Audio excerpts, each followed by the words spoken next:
Por parte de Nagán está en Casablanca, con nosotros Julia Arias, Beatriz Boyullo. Bueno, yo creo que es una gran iniciativa que ha organizado la Federación Aragonesa de Baloncesto.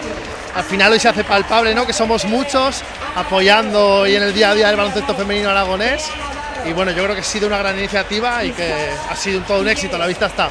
Su entrenador, Dani Rubio.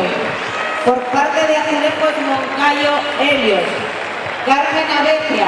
Claro, ellas tienen que verlo como un espejo para que en unos años puedan estar aquí jugando y vean a sus jugadoras que son sus ídolos a día de hoy. Entonces me parece algo espectacular y ojalá se hiciera mucho, todos los días el pabellón estuviera como está hoy.